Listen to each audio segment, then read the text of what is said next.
story, police charged 3 more teenage boys in the beating of the Virginian pilot reporters. We'll have more on those arrests in just a minute. But first, we're going to take you back to the scene of that mob attack through the eyes of someone who witnessed it all. For the first time, a teenage girl describes in compelling detail hearing a rock hit the car window, seeing young men swinging at a helpless victim, and waiting to see if any passers-by would stop to help. Tonight, she spoke exclusively with 10 on Your Side's Ann McNamara. Ann? Katie, this 16-year-old is so afraid of retaliation for telling us what she saw that she insisted we protect her identity and change her voice. Tonight, she weighs in on what she thought during that attack, if race has anything to do with it, and how her Twitter account has become part of the police investigation.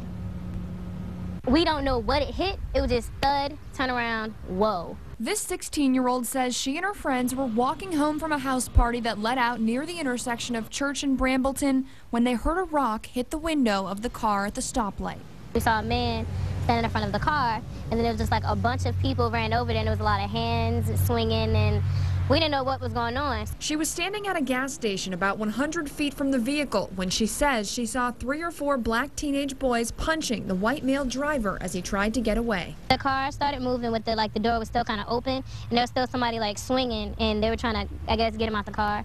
She says there were dozens of people on the sidewalks, mostly kids her age, yelling. The excitement of a fight was building. There was like cars leaving the party. There were regular people from everyday life just driving around. And as they're driving, it's just like people kept going. I was confused, like, is anybody going to get out the car? Is anybody going to beep, stop, help? No, I didn't see nothing. When the driver finally got back into the car, the teenager says some kids went to check on him. They told her the driver had blood on his face, but said he was okay and planned to tell police. So she left. It was past curfew. She didn't want to get in trouble. But in a way, she did. Her Twitter name ended up on a search warrant because of this tweet she posted on the walk home. I spoke my mind because I'm outspoken, and I felt it was wrong, so I'm going to say it no matter what. I asked her to explain why she used a racial slur to describe the attackers and white to define the driver. When I said I meant people, because I heard that represents ignorance and, like, lack of something.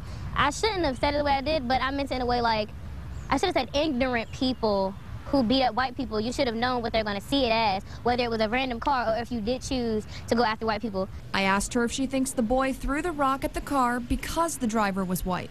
They were throwing stuff just cause they were just hyping, ooh, I want to do something. So they threw something. They didn't know there was going to be white people in the car. They were like, oh, white people, psh, let's hit them. It was like, you were just in the wrong place at the wrong time. She told me she heard national news reports about Norfolk being, quote, a powder keg ready to explode. When I heard that, I was like, I think they need to do more research because it's not even like that out here. And her only regret that she didn't do more to help fight that stereotype. I didn't like the sight. I didn't really want it to happen.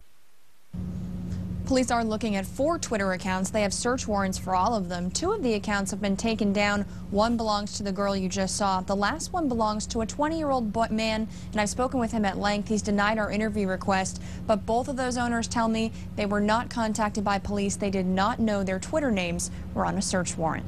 I'm Ann McNamara, 10 on Your Side.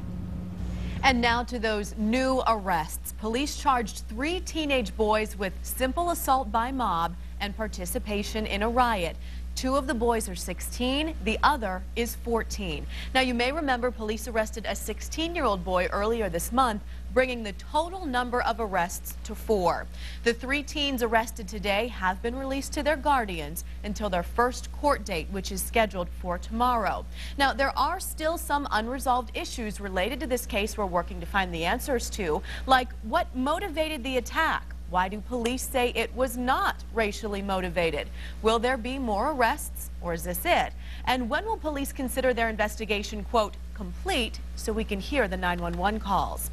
And remember, you can always log on to wavy.com and see our special online coverage page dedicated to this Norfolk mob beating.